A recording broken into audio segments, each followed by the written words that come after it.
Anyway, so I just finished watching the new episode of Insecure, and maybe you guys can shed some light on this. Why is it easier to throw away a perfectly good friendship than a toxic man? Oh, anyways, welcome back to Always Watching. Let her know, I gotta let her know that she my white horse, she my medical. She like my baby mama, know how to take care of me. Give my baby problems, you gon' regret everything. So I let her know. Of the show or the episode, so it's the morning after. So Issa and Molly have had their fight. Now they're both angry, and essentially the timer starts now. So now you have that awkward period of time where somebody has to call somebody and forgive. And if the silence sits for too long, then the friendship's over. I think we've all had falling outs, and usually there's one friend that calls up. Either you're the friend that calls or you're the friend that waits for the call, I feel like. But in this situation, you're not really sure what's what. So Issa wakes up in the morning to 100 phone calls congratulating her on her success, and it was successful, but most of the calls unfortunately had to do with Molly and that fight. I mean, it's really sad because she threw a bomb-ass block party, but that's all anyone could remember. That and the random shooting. So she gets phone calls from people either saying, fuck this bitch, or like, call this bitch, and Issa's just, I think it's, when you've had a real fight with a friend, like you feel her anxiety. And I compare like losing a friend to like the morning after, like when you get sober and then you instantly switch into like responsibility mode, and you're like, oh my god, like I'm never doing that again, I'm gonna get my life together, I'm gonna be a good person. And so this is basically what happens to Issa. So she wakes up with that deep kind of sick feeling. She's trying to like get her ego back, people gassing her up saying, oh, you did so good, but in the back of her mind she misses her best friend. So then she starts her day in responsibility mode, right? She's sober now. She's trying to like, I think when falling outs happen, everybody wants to be the good guy, especially if it's really bad. Like you need to restore that ego. And so all of a sudden she just starts going into helpful mode. Like, she's standing in line at a grocery store and somebody offers to buy their, I guess, baby supplies after she saw this young woman begging. And her credit card gets declined, or she has insufficient funds, so that hurts. And then she doesn't really let up, and she picks up a homeless guy. So episode to episode she's just trying to be this good person, or trying to like, she's talking herself up into all these situations, being like, hey, I'm like really overcompensating. And there's a bit in this episode where I'm like, this is why I don't make new friends. So she goes to like this kind of wine and paint night. And some cities have this, some cities don't. You basically go one night to paint whatever with a group of friends, and you bring wine. So the idea being you just get drunk and you just like chill with your friends. And if you've never done it before, you should go do it. It's really fun. So she brings a giant, liter of wine, clearly with the intention of making new friends, because there's no way she was ever gonna drink that by herself. Oh, poor girl. So it's almost too good to be true. So she finds new friends. They invite her out. She's thinking, I think when you lose a friend, you don't really realize how important that friend is until like after they're gone, and then you try to make new friends. And making new friends is not easy. Like the majority of my problems have come from new friends. Old friends are not a problem, new friends are a problem. And wow, we talk about a bad omen. So she befriends these people, like she has that personality, right? She's not like Molly. Like Issa's more, she can get anybody to like you pretty much. And then, wow, so she goes out with these girls, and they basically just, I don't know if it was a bachelorette party, I don't know what these girls were doing, but they essentially dine and dash on her. So they take her out, she goes to the bathroom, next thing you know, they're gone. And sometimes I wish Issa would do the things that she has in her head. Like we all have this alternate personality in our mind that's like, the person we really are, and then you have these like moments or like this version of yourself in your head that isn't going to take shit. You're going to go out, you're going to punch people in the face. We don't actually do that, right? And sometimes I wish she would just be the person who's in our head. And after getting screwed, she kind of has to do a walk of shame, right? Like her life, she goes to her mom, and her, she's thinking about, she's 30, right? Like I'm 29, she's 30. Like I relate to this age group very much.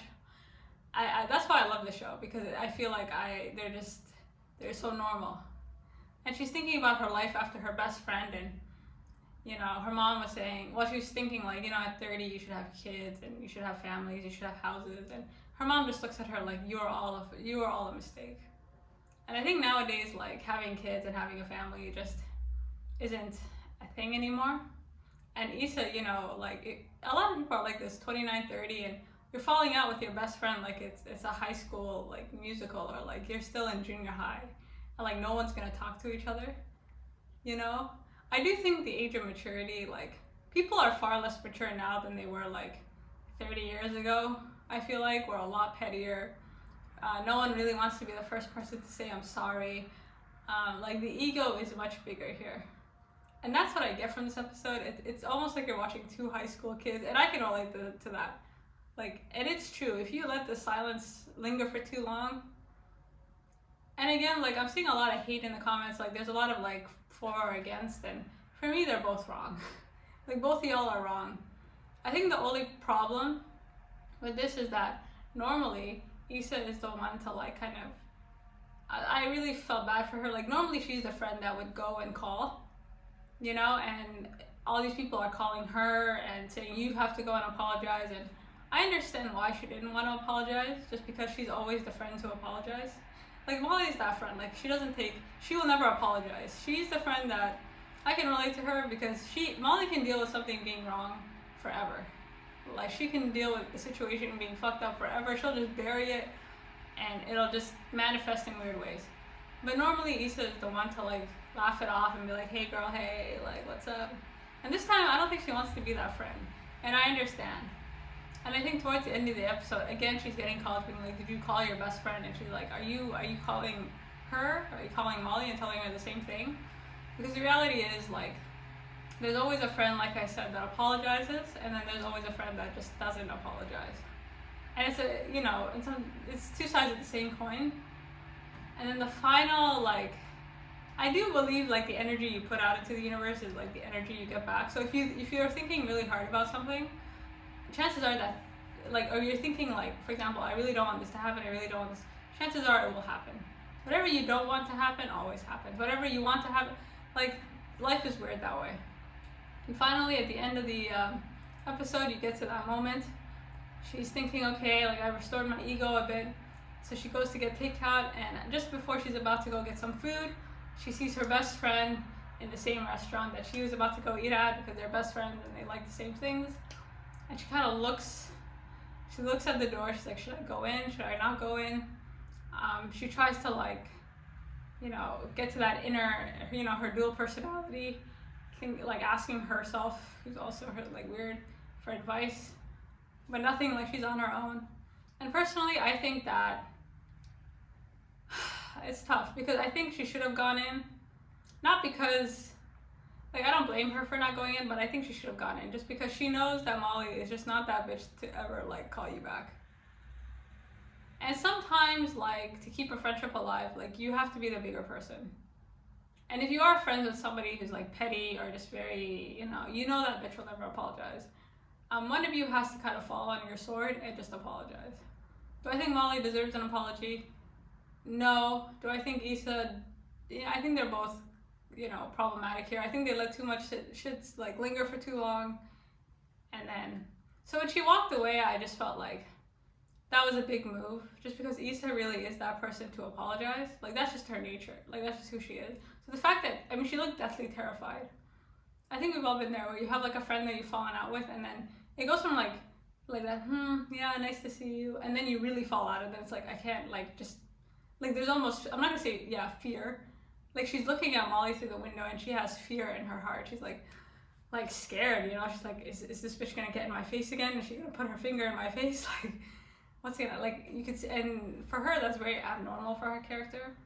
So I think that's a sign. Like, I don't think they'll go back to being friends. Especially if, I mean, the friendship, like, the breakdown made it so she couldn't even react in the way that she would. Like, not only was she uncomfortable, she looked, like, kind of scared that Molly would punch her in the face again, or, like, tried to punch her in the face. So her walking away, I just felt like was the end of it. Like, that, it's finished. That's what I got out of it. Or if they do come back, it'll be awkward. And I guess that's how they're gonna structure the show now. Like, she's gonna have one episode, and next episode we'll see how like Molly reacts. I think Molly is in denial, like she's kind of in La La Land. Right now, all she has is the image. Like, we all know this relationship isn't gonna work out, or maybe even if it does, like, your best friend isn't with you. Like she's trying to overcompensate so hard. So I am interested to see like what the Molly episode would be like. But watching Issa, I think it just says a lot. Like, the friends you make, normally the friendships that last are the ones with people you've known from high school. Or like, there's always people that you, or like there are friends, for example, like you haven't seen for a long time, and then you can just hang out automatically. New friends are hard to make, especially if you're in your like late 20s or 30s, and you fell out with your best friends, and now you're trying to like make new friends. New friends are hard to make, okay, because it's like dating. You know, you really have to court. You really have to like be this person that you're not, like, and nobody has the time or energy for that. So if you do have friends or old friends that if you do have old friends that you kind of call them, say I'm sorry. Otherwise you'll be an Issa and you'll be trying to make new friends and you'll just get scammed. So I'm telling you, the majority of problems come from new friends. Anyways, I'm excited to see what happens next week. This is just my first reaction. Peace from the Middle East, and take care. I gotta let her know that she my white horse, she my medical. She like my baby mama, know how to take care of me. Give my baby problems, you gon' regret everything. So I let her know